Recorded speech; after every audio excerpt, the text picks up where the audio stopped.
Okay, good morning, everyone. I think thank you, Jeff, for conducting this session of the meeting.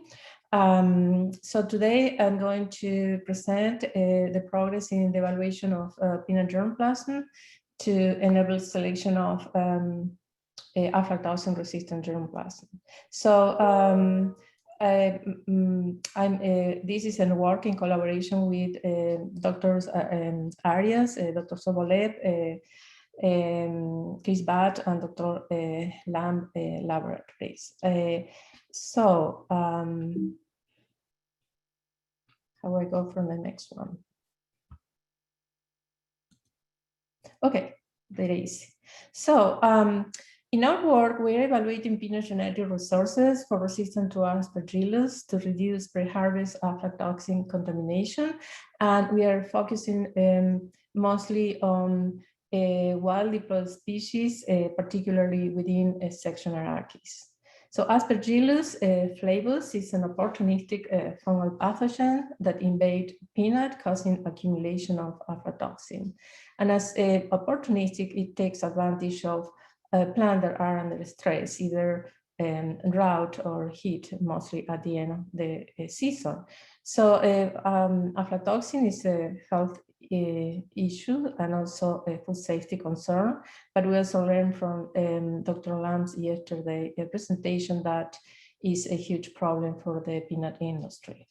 So a prospective approach to reduce aflatoxin contamination is to develop resistant peanut cultivar by identifying and integrating beneficial genes or alleles from resistant either tetraploid or diploids in genetically stable peanut germplasm and further to the breeding process. However, there is a limited understanding of the underlying mechanisms of aflatoxin resistance, and this is a limited the development of resistant cultivar. It's a bottleneck for advanced materials when you select a potential genotype.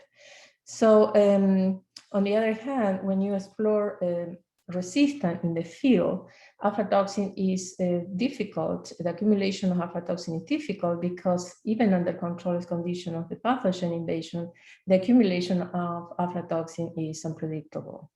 So in the lab, we have developed the analysis of individual seeds that provide a more precise identification of resistant germplasm as a starting point for screening and selection of the genotype that can be used further or conduct further.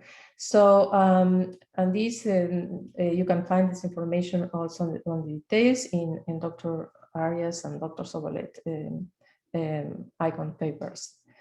So here I try to summarize the start point of our screening for resistance. So we have an individual seed. We cut the seed in half, and we utilize half of the part of the cotyledon to let's see, to challenge with the fungus and for determining aflatoxin quantification, but also expand this analysis to biochemical analysis to determine still then phytolexins, but also we can take that sample that have the fungus and the reaction or response of the plant and do transcriptome analysis. On the other hand, that is have the embryonic acid, we utilize those to first test for viability or dormancy of the seed, because it determines also the accumulation of aflatoxin. And also, if we have the plant, we can keep going and grow the plant and extract DNA for genotyping and seed increase, and also field testing. So, and of course, incorporating all of these materials into a breeding program. So once we have the field, we go back to the aflatoxin quantification and can validate or compare or correlate the tested the screening in the lab versus what we see in the field. So we are now working to adjust this methodology to for high throughput screening. So you can visit also the poster of Dr. Sobolet and the methods to shorten the time that we can use for the screening. So just to give you an idea of the perspective of this, how this method is helping to evaluate and go to mass precision phenotyping for selection of the germplasm, we can see here different genotypes at the picture were taken at the 72 hours after inoculation and maintaining at 30 degrees Celsius. And these also are used for aflatoxin quantification, still then phytoalexin transcriptome transcriptome analysis. So we're learning now, because I'm showing in the next slide, how different colonization and response of the plant is also correlated with differences at the expression level and amount of transcript that we can see from the pathogen. So, and how this fungal growth may or may not be related to aflatoxin accumulation. So there is a different pattern that also relate to the different genotypes. So in this slide, this is a study that we are conducting to better understand the response of the crosstalk between the fungus and the plant. And so we are conducting a dual RNA-seq that allow us to simultaneously analyze. I'm not going to spend too much on this, but because I want to emphasize how all of the connection that we can make through the study of starting with a single seed analysis. And how this is helping us to accelerate the process of selection of the germplasm. So what you can see here, these are, okay, so the red is the highly correlation. So this is a correlation matrix, and we see a correlation in terms of the expression and values and our log transform values. So what you can see here is that the red indicate high correlation and the blue here low correlation. So we have the non-inoculated here and the inoculated here, and you have the resistance and the susceptible. So we see the pattern here.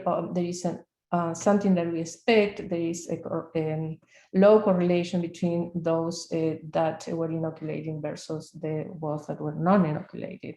But we also can see differences at the genotype level, and those that, for example, are more similar to the non-inoculated are those that are received or have limited the growth of the fungus. So all of these analyses give us an idea of how the plant responds in related to the colonization, but also in response to the potential resistance of the germplasm. So we have on average 136 million reads, which guarantee the capture that we can capture both, especially the fungus, because this is a limitation when you do this analysis, that you need to have a good representation of the fungus to have a real message from the analysis, from the study. So because we need, because we advance this material in the program, we need to also have markers that allow us to differentiate the different genotypes, but also to confirm hybrids. And in diploid also it's important to maintain the identity of the germplasm. So and look at the variation, what happened at the variation within and between samples. So what you can see here, the same the same genotype that we're using in the studies. We have the resistant one and the susceptible one, two resistant, this is Arachis duranensis, and this is these three are Arachis carnacea. So we have a susceptible one and two resistant ones. So within a species, it's more difficult to identify SNPs that can be used as a marker for differentiating at the accession of genotype level. But we have, using the Arachis 2 array developed by Clevenger and the group.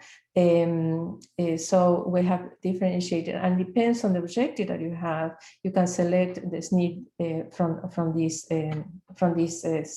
amount of between, for example, within a species. If you want to, we have more because we are comparing three genotypes compared to the duranensis here, but because also between accessions and susceptible versus resistant within accessions. Within the species. So going to the next slide. So we have the SNPs, but we need to convert these to a marker, a functional marker that allow us to select in a high throughput manner. So this is a study that we conduct to explore the variation within landraces, peanut landraces, but also to identification of germplasm. So what we using here is the RAM technology that is similar to CASP, but is very accurate in the selection of the primer in order to be successful especially when you have a genotype that are not the same as the reference genomes. So the strategy that we have and we can apply for other accession is to genotype at least 2 individuals from each accession and compare with a closely related accession, in this case that we're collecting from the same market, select those and randomly select some specific polymorphic markers and apply those in a bigger number of individuals within the accession. So using this system, we were able to identify variation within a single accession. For example, here we have these 2 individuals. So these are replicates within each accession. So we use 9 markers and 5 accessions. And this we could differentiate a number of different at least 2 genotypes within the accession. So we're applying this for other material that we are using as being very effective and high throughput. About 1.5 minutes to go. Okay, so we increase seed in greenhouses, conduct environment phenotyping and environmental flow, so we can go back and looking at this to the aflatoxin and verify or compare the behavior in the lab versus what happened in the field.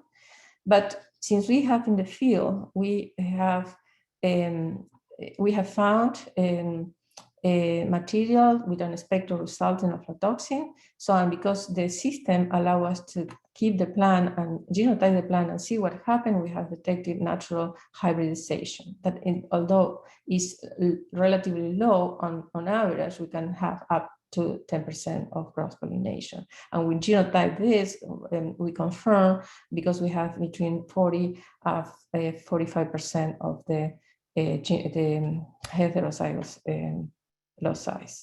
So in summary, this with a single seed, we can determine the aflatoxin quantification, phytolexins, peanut interaction, all of these from a single seed. And when we use this in in a breeding program, when you can do this for a big population, the information that we can collect from a single seed in different seed of the population for breeding or pre-breeding is very valuable and powerful.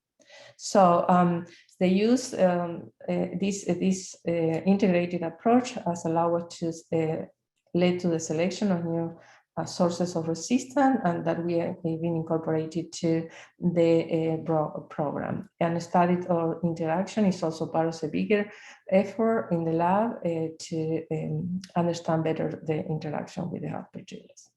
And with that, I would like to thank you also support for this research, and thank you for the attention. I don't know if I'll have a question, but I will be happy to answer some questions. Okay, we're running a little short on time, but if you could, maybe Alicia and Fat, Yes. and myself, because I'm next, and Corley, if maybe we can stay on, and then we can maybe do some questions at the end if we run a little bit late. So if you do have questions for Alicia or Fat, or myself or Corley coming up soon, please post them in the Q&A, and then we'll make sure if people are interested in sticking around to answer those questions, we can do it after the conclusion of the presentations.